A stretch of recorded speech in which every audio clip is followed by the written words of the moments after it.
On today's Apple Daily, Nvidia buying ARM should scare Apple, but they're silent. Apple avoids App Store issues in North Dakota. Intel's ads that mock Apple. Will Cupertino still update the Intel Mac Pro?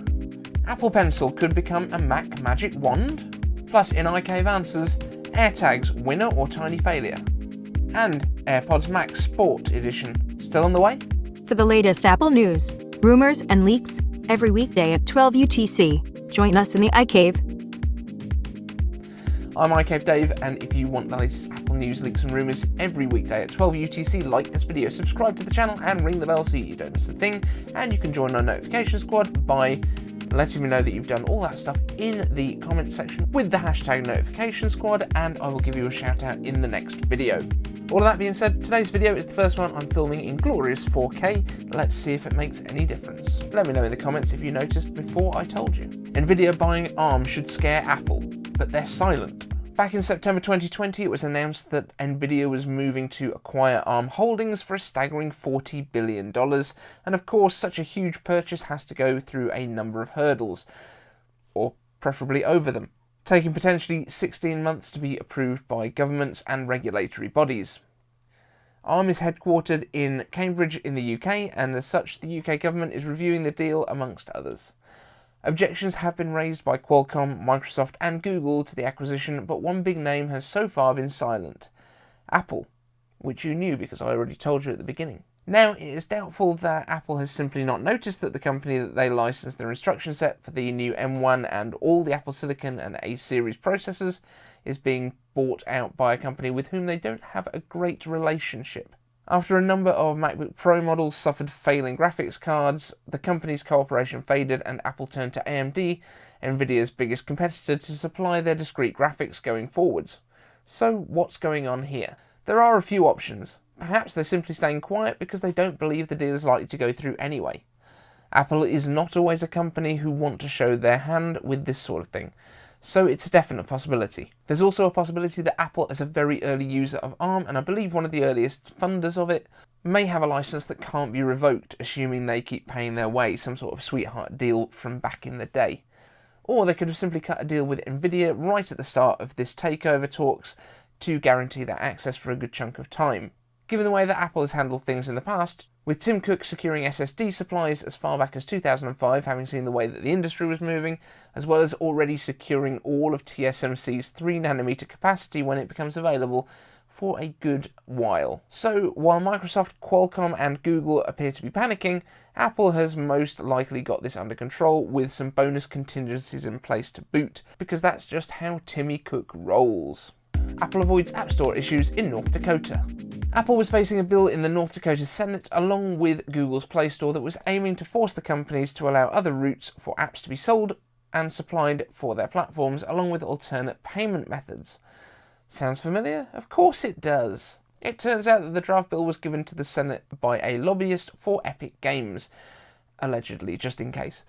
It appears that the draft was passed on to lawmakers by Lacey Bjork Anderson, a lobbyist with Odney Public Affairs, who had been hired by Epic Games, the Fortnite people for anyone confused, and was being paid by the Coalition for App Fairness, a group including Epic, Spotify and the Match Group. The bill has been voted down, so it will not pass in North Dakota, but Arizona and Georgia are both still considering very similar bills, so we will keep an eye on this. And please don't post up in the comments about me getting all political.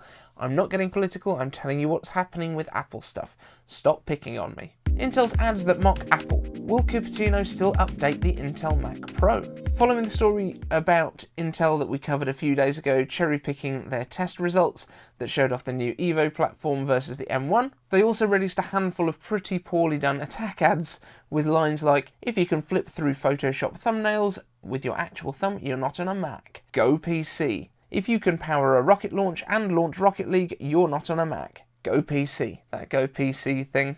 Genius. Is it just me, or does this smack of bitterness?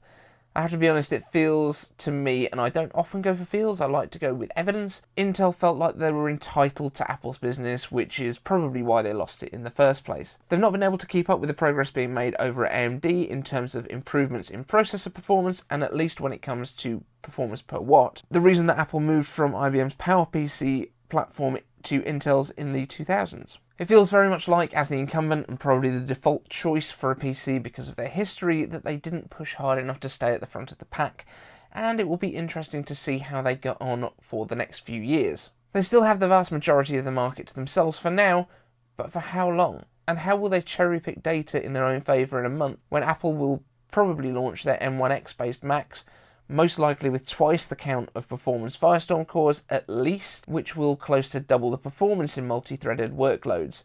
I'm sure they will be able to dig out some high-powered water-cooled or maybe liquid nitrogen-cooled desktop that can keep up and still melt the snow outside your house, but all the best taking that down to Starbucks to get some work done. Of course, I joke. I don't remember what going to a coffee shop is like anymore.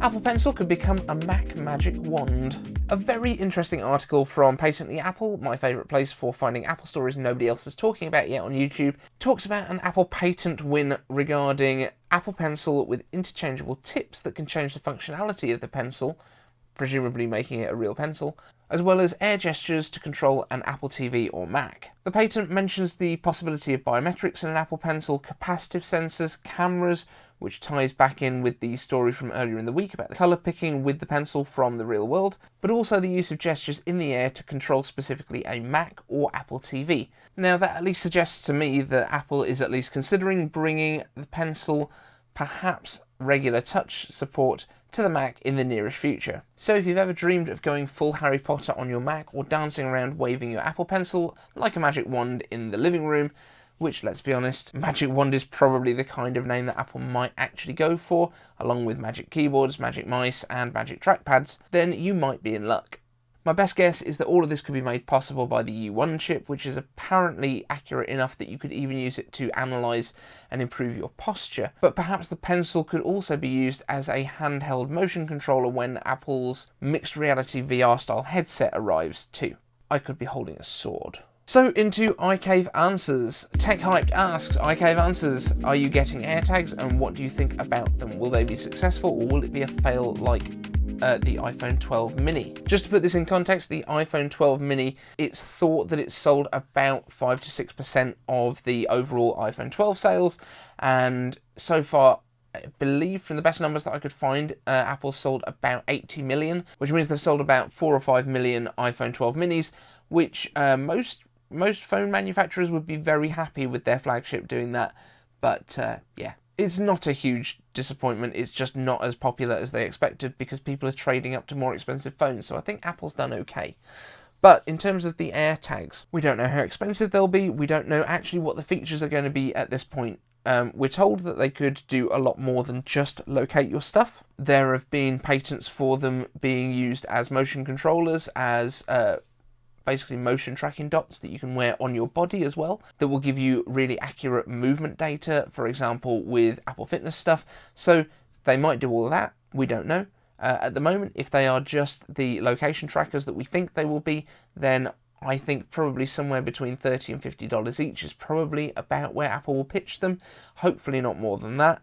I will get at least one because I will need to, unbox it, because that's the rules when you do a job like this. I will certainly get some. I don't know how many. That will partially depend on price and partially depend on what they can do. But yes, certainly be getting them. I think they will do well once we can go outside and lose our things. Suvik Mukherjee, iCave Answers, is there any hope that Apple will release a less expensive sport version of the AirPods Max in 2021? Now, there's definitely always hope. We don't know. There's not been much in terms of specific rumours very recently.